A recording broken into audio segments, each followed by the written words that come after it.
Hey, it's Jordan with Status Coup. Hope you're doing well. Pretty unsettling and downright scary, actually, if you're a journalist or a fan of real journalism. News to get to. Obviously, Julian Assange was indicted a few weeks ago on charges of quote, allegedly helping Chelsea Manning in 2010 hack a password.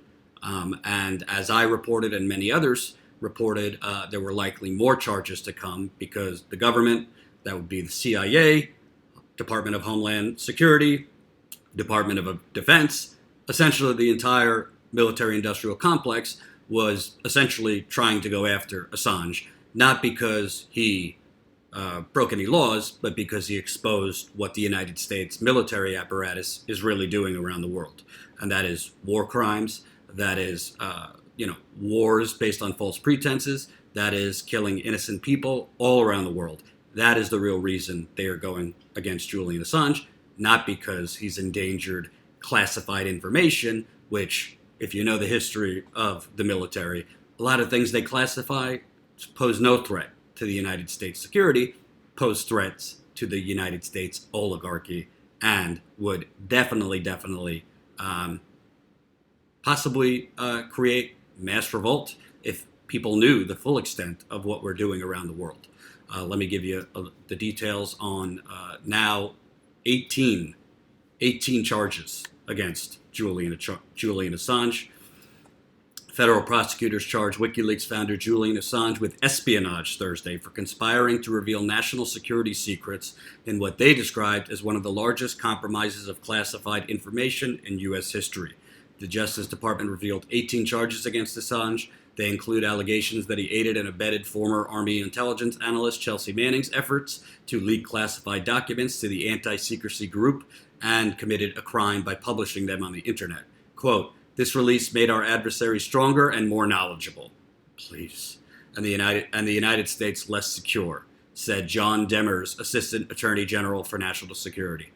What's really meant there is this release made our adversaries more enraged against us. This release probably created more terrorism because in the Middle East, particularly people who have had their families slaughtered in Iraq and other places, seeing these grisly images of the United States dropping bombs on innocent civilians in Iraq and other horrors that WikiLeaks released with the help of Chelsea Manning. I would think that made people angry. But, this is dressed up PR, made us less safe and less secure. Well, maybe if you stop committing war crimes, maybe if you stop bombing, droning half the world for basically based on imaginary threats, just to steal their oil, minerals, gold, copper, poppy, opium, maybe you'd be a little less secure. Maybe you'd be a little more secure. The charges are an escalation of the government's efforts to combat leaks of its secrets and raise the difficult question of how or whether to distinguish WikiLeaks from journalists who frequently publish information the government would rather keep secret. They drew quick condemnation from advocates for press freedom. So I'm not going to go through the whole indictment, but I'm going to read some of it, the most ridiculous parts. More importantly, if Julian Assange is found guilty of these charges, he will be in jail for the rest of his life. If not, face the death penalty. And that's ultimately what they want to do. They want to punish the in my view, preeminent whistleblower of our time, and they want to basically prevent and threaten and scare other future people like Julian Assange from ever daring to release the secrets of the United States deep state. Yes, there is a deep state. Here's a couple parts that I found really horrendous. So they say, and this comes from the first indictment, in furtherance of this scheme, Assange agreed to assist Manning in cracking a password hash stored on the United States Department of Defense computers connected to the secret Internet Protocol Network, a United States government network used for classified documents and communications, as designated according to executive order, blah, blah, blah, blah, blah. The portion of the password hash Manning gave to Assange to crack was stored as a hash value in a computer file that was accessible only by users with administrative level privileges. Manning did not have administrative level privileges and used special software, namely a Linux operating system, to access the computer file and obtain the portion of the password provided to Assange. Had Manning retrieved the full password hash and had Assange and Manning successfully cracked it, Manning may have been able to log onto computers under a username that did not belong to her. Such a measure would have made it more difficult for investigators to identify Manning as the source of disclosures for classified information. So, let me get this straight. If there was actual evidence that Julian Assange was actively trying out passwords to hack, the United States intelligence files and documents, if they had evidence that Assange was actively not suggesting Chelsea Manning should do it, not encouraging her to do it, if they have evidence that he himself tried to hack it, don't you think Barack Obama, former President Barack Obama's Department of Justice, would have had that evidence? Because if they did have that evidence, you would think they would have had enough evidence to charge Julian Assange under the Espionage Act or something and distinguish him as he's not a journalist. He was actively participating in this crime. How is it that President Obama's Department of Justice, with the help of I'm sure the CIA provided them information, I'm sure Department of Defense provided them information, I'm sure they all work together, and we know Obama, he had an unprecedented, his administration, crackdown on whistleblowers. So they had all this information but they just, were they lazy? Or did they have the information in front of them and realize we don't have direct evidence that Julian Assange actively, directly himself was trying to hack passwords or hack anything? Is the Trump Department of Justice so brilliant that they found other evidence? I doubt it. I truly doubt it.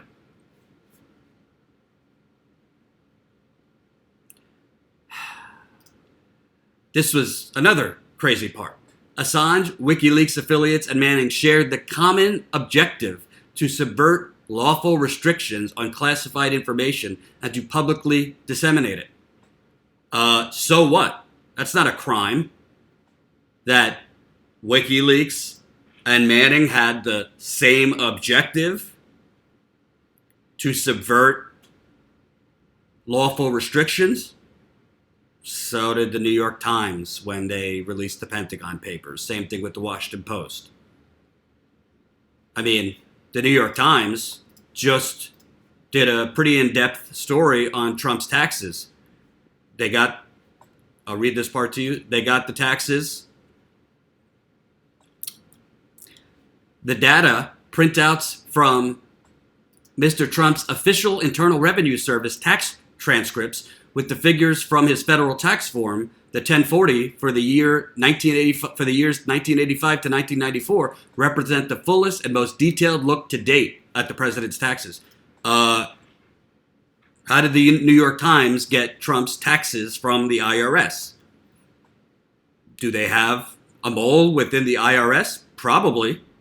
But the key is New York Times getting Trump's taxes. Not all of them, but some for, mid-'80s to mid-'90s. They got it illegally. Whoever gave it to them did so illegally. You're not supposed to send news publications the president or anyone else's taxes. So the New York Times, what was their motive since the indictment for Julian Assange talks about objectives? Well, the New York Times objective was to report on Trump's taxes. And they didn't care whether they got it legally or illegally. But they didn't get it. Somebody else did and sent it to them. So that person who got it did something illegal, not the New York Times. This is the government, particularly the deep state, trying to have it both ways. They're trying to basically destroy the line between the whistleblower and the journalist. They're trying to make them one and the same, which is extremely, extremely dangerous, particularly for independent journalists. because if they could do this to Julian Assange, they're probably not going to do this to the New York Times, the Washington Post, and others, because they have an army of high-priced lawyers on their side, and they have a much bigger brand and legacy and all that. But they will do it to more independent outlets. They will do it to independent reporters, freelancers, maybe even documentary filmmakers who get things illegally or are given things that were gotten illegally. But the difference is the New York Times, an employee of the IRS or whomever gave Trump's tax information to the New York Times, that doesn't put a dent in the military-industrial complex. That doesn't expose United States war crimes. That doesn't stop the money from flowing in from oil and the rest. It just is embarrassing for Trump. That, we're not going to prosecute that. Julian Assange, oh yeah, we're putting him behind bars, probably in solitary confinement. And if we could do a death penalty, we'll do that too. They also said Assange intended the most wanted leaks list to encourage and cause individuals to illegally obtain and disclose protected information, including classified information to WikiLeaks contrary to law. For example, in 2009, Assange spoke at the Hack in the Box security conference in Malaysia. Assange referenced the conference's Capture the Flag hacking contest and noted that WikiLeaks had its own list of flags that it wanted to capture. So what? Yes, they were openly asking for classified information. So is the New York Times and the Washington Post and everyone else. The Intercept has branding, send us stuff, it'll be encrypted and this and that. This is no different than anybody else. Assange designed WikiLeaks to focus on information restricted from public disclosure by law, precisely because of the value of that information. Therefore, he predicated his and WikiLeaks' success in part upon encouraging sources with access to such information to violate legal obligations and provide that information for WikiLeaks to disclose. Again, so what? He predicated his and WikiLeaks' success in part upon encouraging sources with access to such information to violate legal obligations? Do you think Daniel Ellsberg wasn't encouraged by the New York Times and the Washington Post? You got to do it. Even when he had reservations? We're suddenly criminalizing things that were not criminalized and were legal a couple decades ago. Because it's Julian Assange, and it's not the New York Times doing it. And the Trump administration knows that corporate media journalists, they won't give a damn.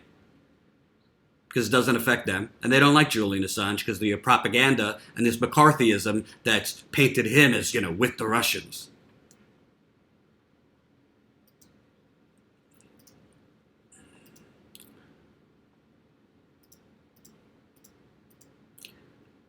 Here we go.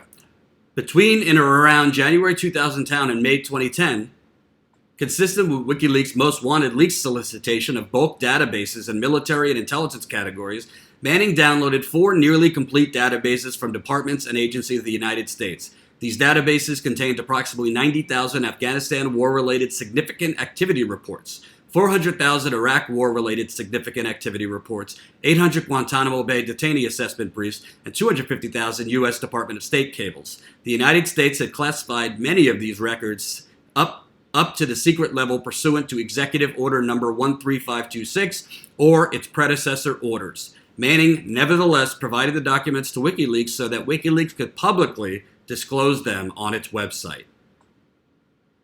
What's the point of this? Yes, Chelsea Manning did this. And she took a grave risk, and she's a hero for doing it. At the time he entered into this agreement, Assange knew, understood, and fully anticipated that Manning was taking and illegally providing WikiLeaks with classified records containing national defense information of the United States that she was obtaining from classified databases. Assange was knowingly receiving such classified records from Manning for the purpose of publicly disclosing them on the WikiLeaks website. Yes, like the New York Times, the Washington Post, the Intercept, and many other outlets that have published classified information. They were knowingly doing it. They were encouraging the person to get the information and give it to them. And in many cases, sources try to manipulate, publishers try to manipulate sources, try to, give them provide them a hero complex, try to twist them in whatever way they can to get them to do it. That is called freedom of the press. You could debate the ethics of that, but you can't debate the law. That is legal. And I have encouraged hesitant sources to provide me information. Not, in my case, it hasn't been hacked or from government, but to provide me sources, provide me information, documentation, and when they are very, very nervous about doing so. And if it was a government worker, I'd do the same thing. There's a difference between encouraging it and participating directly in it. We've seen a couple tweets from corporate journalists saying this is going too far, but you don't see full-blown journalistic hysteria from corporate outlets and independent outlets. Most independent outlets are on the right side of this. Most corporate outlets will put out a tweet, oh, this is bad, and then go on with Nancy Pelosi versus Trump, Russiagate, impeachment, and they won't care. Out of sight, out of mind. Julian Assange, he's a puppet of Russia. We don't care. And that's disgusting and shameful. You don't have to agree with everything Julian Assange has done. If you're an establishment Hillary Clinton supporter, you could think, he helped swing the election, even though there's never been any direct proof provided that Russia was his source. We called him a puppet, but there's never been any direct proof. The only communication between the Trump campaign and Julian Assange was Roger Stone DMing him and Julian Assange DMing him back, stop making it seem like we're working together. That's the only communication. We don't have any communication in writing or anything between Julian Assange, WikiLeaks, and Russia. But, repeat the lie, repeat the lie, repeat the lie. I'll tell you, as a journalist and not a corporate stenographer journalist, this very much worries me. Because basically what this tries to criminalize is journalistic passion, journalistic courage, journalistic bravery, journalistic sacrifice, and essentially this tries to intimidate people into never, ever going against the military-industrial complex. And if this succeeds, the military-industrial complex is going to get a lot worse.